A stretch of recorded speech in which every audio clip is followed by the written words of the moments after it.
Shalom Sobat STI, kembali lagi kita di program Bicara episode yang kedua. Informasi bagi kita semua, program Bicara ini akan tayang di seluruh platform STI Yogyakarta setiap hari Rabu dan Jumat pukul 6 sore. Dan kita bersyukur pada kesempatan sore hari ini kita akan memasuki episode yang kedua dengan tema ulasan dari Roma pasal 8 ayat ke-28. Pembicara kita pada sore hari ini bukan pembicara yang biasa saja, tetapi pembicara yang sudah berkompeten di bidangnya. Saat ini setelah menyelesaikan program studi S1 Teologi. Beliau adalah Bapak Miguel Sanchez Yedita Amalo, SSI STH. Saya tidak akan berbicara lebih panjang lagi mengenai hal ini. Kita langsung saja untuk mempersingkat waktunya. Saya persilahkan Bapak Miguel untuk menyampaikan materinya. Waktu dan tempat saya persilahkan. Bapak Miguel.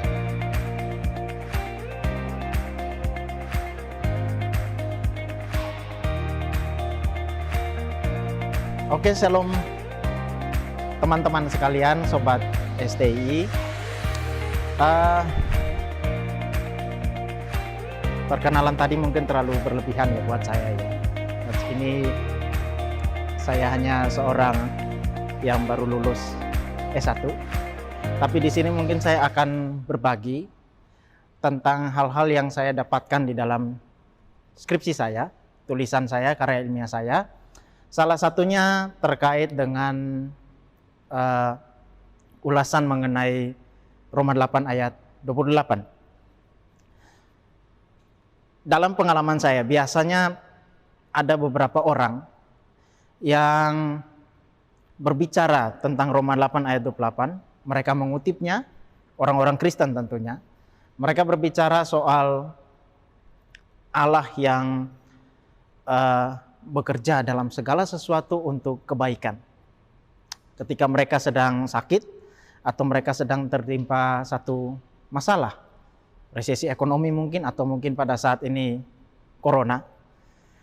Dalam situasi sulit itu mereka biasanya melarikan diri kepada ayat ini dan berkata bahwa Allah bekerja dalam segala sesuatu untuk kebaikan. Tapi yang menjadi persoalan adalah ketika kita bertanya kepada mereka, kebaikan apa yang mereka harapkan dapatkan dari Allah. Ada berbagai macam respon. Ada yang berkata, ya mungkin usaha saya saat ini gagal, tapi nanti saya akan dipertemukan dengan seseorang yang akan memberikan kepada saya usaha yang lebih baik, lebih berhasil, lebih berbunga banyak. Atau mungkin ada yang mengatakan bahwa ya mungkin saya terkena corona, terkena COVID ini, satu saat mungkin saya akan dipertemukan dengan kondisi yang lebih baik misalnya. Misalnya saya masuk ke rumah sakit, kemudian saya mendapatkan jalan tertentu untuk perusahaan saya misalnya. Atau mungkin saya masuk ke rumah sakit, lalu dari situ saya bisa membangun channel misalnya dengan orang-orang yang senasib dengan saya di situ. Dan untuk membangun relasi-relasi saya, mungkin itu kebaikan-kebaikan yang dipahami oleh kebanyakan orang. Dan dalam pengalaman saya, biasanya orang akan mengatakan hal-hal yang seperti itu. Kebaikan-kebaikan seperti itu yang mereka akan pikirkan. Tentu saja tidak ada yang salah dengan berharap. Kita boleh berharap bahwa di dalam situasi seperti ini kita akan memiliki satu jalan keluar, kita akan memiliki satu perkembangan di dalam hidup, memiliki satu pertambahan relasi, tentu saja tidak ada yang salah. Ada sebuah buku yang pernah saya baca, ditulis oleh seorang penulis yang dia fokus berbicara tentang harapan. Di situ dia mengatakan bahwa harapan itu selalu bernilai tidak pasti. Tentu saja kita tidak bisa mengatakan bahwa saya berharap sesuatu, saya berharap mendapatkan uang 1 miliar. Dan dengan keyakinan bahwa pasti saya akan dapat 1 miliar. Itu namanya bukan harapan. Harapan menurut orang itu, dia berkata bahwa selalu ada nilai ketidakpastian di dalamnya. selalu memiliki dasar logis, ya, selalu memiliki pertimbangan yang logis sebelumnya, ya. Tetapi untuk kedepannya apakah memiliki satu nilai kepastian bahwa harapan itu akan terjadi? Tidak. Jadi harapan adalah sesuatu yang memiliki dasar pemikiran logis, dibumbui dengan keyakinan, entah keyakinan religius atau keyakinan-keyakinan berdasarkan pengalaman-pengalamannya, lalu kemudian memiliki satu ekspektasi ke depan, satu ekspektasi yang sebenarnya belum tentu akan berhasil. Tidak ada salahnya kita memiliki harapan seperti itu, apalagi sebagai orang percaya, tentunya kita punya harapan. Apalagi ketika kita membaca kitab suci dan ada ayat yang berkata bahwa Allah bekerja dalam segala sesuatu untuk mendatangkan kebaikan, tentunya kita punya harapan besar. Kita berkata dengan yakin firman Allah menjanjikan ini untuk saya. Tapi persoalannya adalah kebaikan seperti apa yang dimaksudkan oleh ayat itu. Seringkali kita terjebak dengan berbagai pemikiran bahwa Allah merancang segala sesuatu untuk segala kebaikan saya. Dan mungkin ketika saya mengatakan itu, ada orang-orang yang mengatakan, bukankah memang begitu artinya? Jadi di sini yang ingin saya sampaikan adalah hati-hati dengan penafsiran kita terhadap suatu ayat firman Tuhan. Mungkin ada masyarakat umum yang akan berkata dan berpikir bahwa apa yang harus saya lakukan untuk berhati-hati? Atau mengapa saya harus berhati-hati terhadap firman Tuhan? Seolah-olah ada satu jerat di situ, atau kalau saya salah menafsirkan bisa-bisa saya terjerumus dalam suatu kesalahan atau dosa misalnya. Karena memang faktanya demikian. Kalau kita salah memahami sebuah bagian dalam teks firman Tuhan, kita salah memahami pikiran Tuhan. Kita salah memahami apa yang ingin Tuhan sampaikan kepada kita. Nah, secara khusus di dalam Roma 8 ayat 28 ini, itulah yang sering terjadi pada masyarakat yang umum. Kita sering salah memahami apa kebaikan yang Allah maksudkan di dalam surat itu yang ditulis oleh Paulus. Kita sering terlalu berlebihan menafsirkan ayat itu. Maksud saya ketika mengatakan berlebihan adalah kita sering mengambil ayat itu terlalu ideal untuk semua situasi dan keadaan kita. Ketika kita berada dalam situasi yang sulit, kita sering berkata, ini terjadi karena perkenanan Tuhan, atas izin Tuhan, dan saya percaya ini pasti ada rencana Tuhan yang baik di balik ini. Karena Tuhan merancang kebaikan untuk saya. Pasti pemikiran kita ke arah situ, dan umumnya seperti itu orang-orang yang saya jumpai. Nah, persoalannya adalah ketika Paulus menulis hal tersebut, persoalannya dia tidak melihatnya dengan cara seperti itu. Jadi letak permasalahannya adalah di dalam bagaimana kita mengerti tulisan-tulisan Paulus ini. Salah satunya Roma 8 ayat 28. Ada seorang penafsir, itu dia menyatakan begini tentang Roma 8 ayat 28. Ketika kita menafsirkan Roma 8 ayat 28, kita harus berhati-hati untuk tidak terlalu ideal melihat ayat ini. Kita harus melihat bagaimana konteks ayat ini jelas. Dan kita juga harus melihat salah satu hal yang sering dilupakan adalah bagaimana ayat ini ketika dibaca oleh pembacanya pada saat itu dan setelahnya.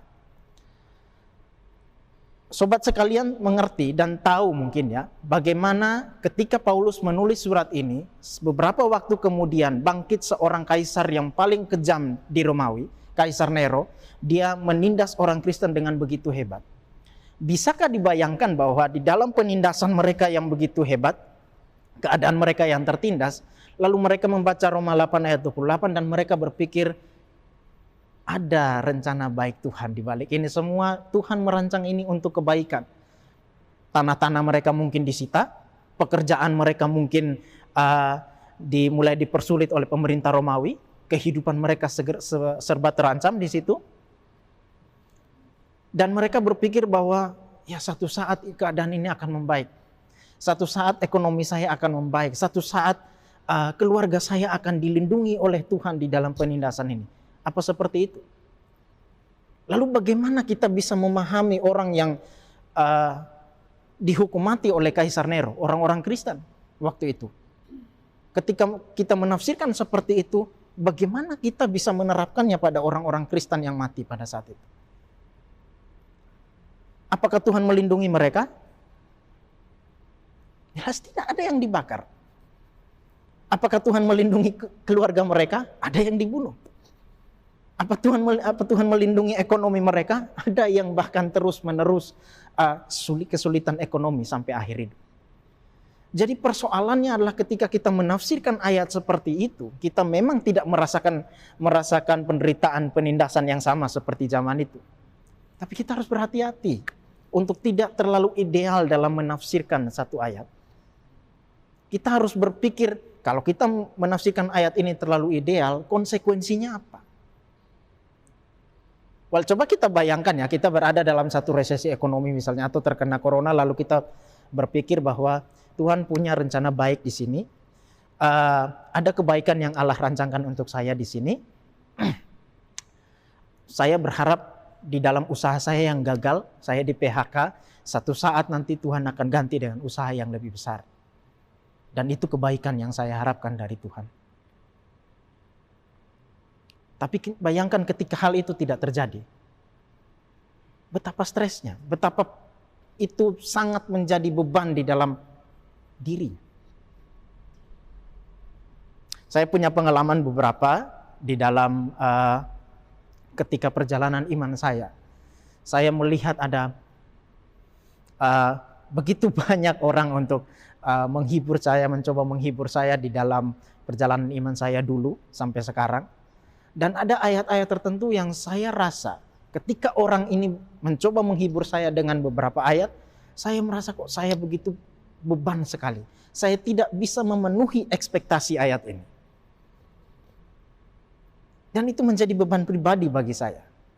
Mungkin ada yang mengatakan bahwa beban pribadi itu mungkin hanya persoalan psikologismu atau persoalan pribadimu, tapi kita tidak boleh mengecilkan firman Tuhan dengan berdasarkan dengan beban pribadi itu. Maksud saya bukan seperti itu. Saya tidak bermaksud mengecilkan firman Tuhan, saya hanya ingin mengatakan supaya kita berhati-hati di dalam memahami firman Tuhan, supaya jangan sampai kita mempercayai sesuatu yang sebenarnya Tuhan tidak pernah janjikan. Yang sebenarnya Tuhan tidak pernah bicarakan di dalam firman.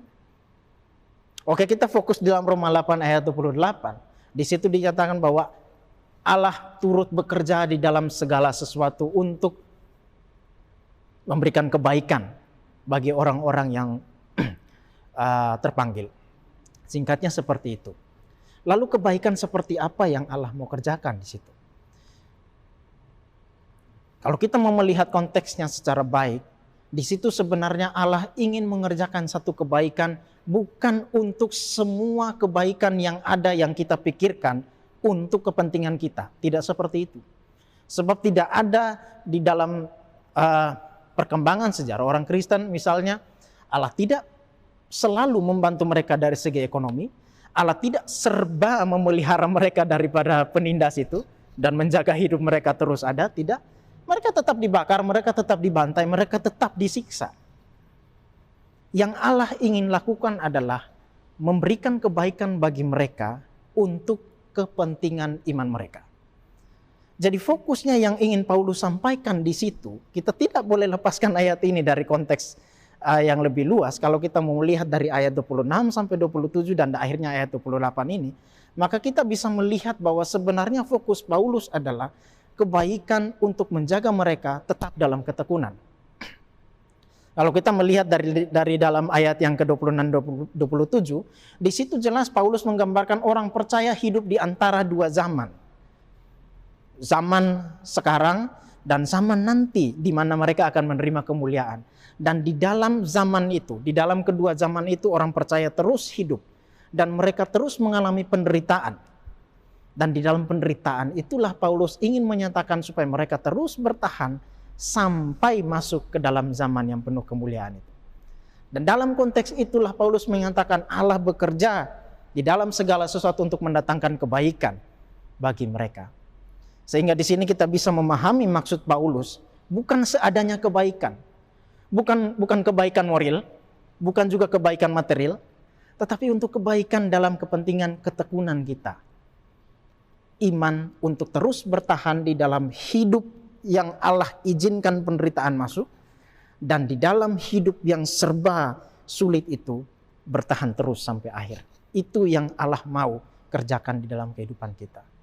Sehingga dari sini saya hanya ingin berbagi tentang bagaimana kita menafsirkan teks firman Tuhan.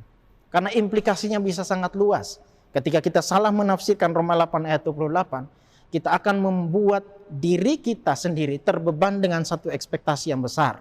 Ketika kita punya masalah, kita akan berpikir bahwa Allah merencanakan ini untuk kebaikan saya.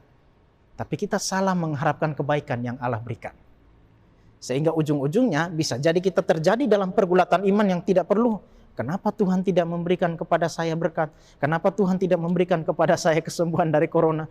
Kenapa Tuhan masalah ini sudah datang, resesi ekonomi, ada COVID lagi, lalu usaha saya terus-menerus seperti ini, tidak berkembang. Di mana berkat yang Tuhan janjikan? Pada dasarnya Tuhan belum menjanjikan hal itu. Berdasarkan ayat ini. Saya sementara tidak ingin menyatakan bahwa Allah tidak ingin memberkati kita dalam hal urusan jasmania. Itu ada. Tetapi itu urusan ayat lain, bukan dalam teks ini. Kita jangan menggunakan teks ini untuk sesuatu yang terlalu idealistik. Nah, implikasinya apa?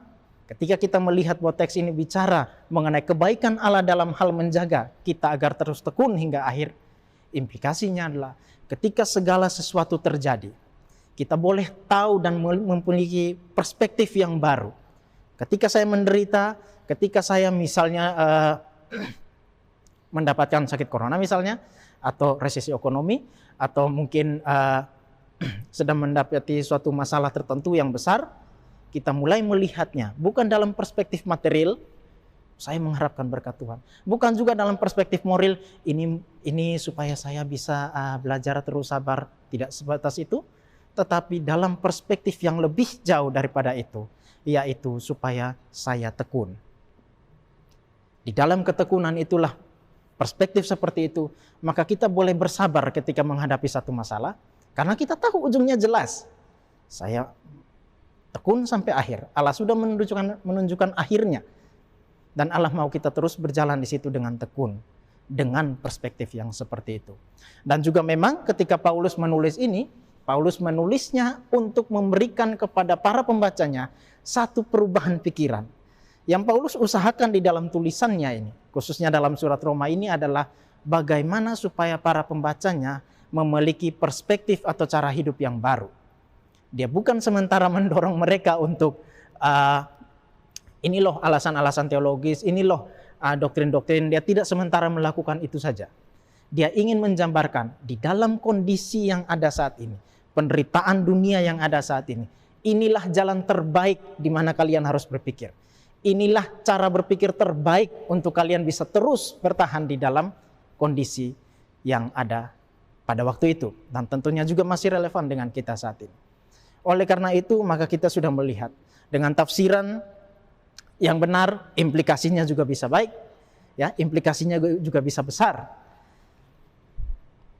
Mulai saat ini, mungkin kita harus melihat surat Roma. Bukan mungkin, tapi memang harus melihat surat Roma, khususnya Roma 8 ayat 28, dengan satu perspektif yang baik, dengan satu perspektif yang baru. Bahwa Allah ingin mengerjakan, dan Allah memang mengerjakan segala sesuatu untuk kebaikan kita, untuk kebaikan dalam hal ketekunan kita sampai akhir. Sehingga ketika kita menemui satu masalah, kita bisa melihatnya bukan untuk kepentingan moral kita saja, bukan untuk kepentingan jasmani atau material, tetapi untuk kepentingan bahwa Allah ingin saya tekun melalui jalan ini. Dengan demikian, kita mungkin bisa mengecilkan berbagai efek-efek dari luar yang membuat kita membenci pemerintah mungkin dalam zaman Romawi pada waktu itu, atau mungkin pada masa sekarang bisa mengecilkan juga bagaimana keadaan jiwa kita ketika misalnya ada teman yang menyakiti. Kita bisa melihat dari perspektif Allah. Allah ingin melakukan sesuatu di dalam keadaan ini. Itu yang bisa saya bagikan kepada sobat sekalian, kiranya bisa memberkati di dalam bagaimana kita memahami teks firman Tuhan secara baik dan melihat implikasinya di dalam kehidupan kita berdasarkan tafsiran yang ada. Terima kasih.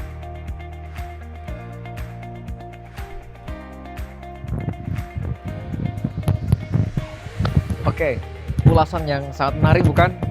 Saya percaya Bapak Ibu pemirsa semua yang saat ini menyaksikan program bicara sangat diberkati. Dan bagaimana sudah dijabarkan, dijelaskan kesalahan kita dalam menginterpretasikan suatu teks akan mempengaruhi juga laku kita. Oleh sebab itu, wajib bagi kita untuk bisa menelaah, menginterpretasikan teks secara benar dengan melihat ya dari konteks, dari gramatika dan sebagainya, dengan menggunakan prinsip hermeneutika yang baik dan benar. Sekali lagi, mengucapkan terima kasih kepada Bapak Miguel Sanchez Yiditya Amalo SSI STH yang sudah memberikan ulasan yang sangat menarik bagi kita semua. Sekali lagi saya ingatkan Bapak Ibu, terus ikuti program Bicara setiap hari Rabu dan Jumat setiap jam 6 sore.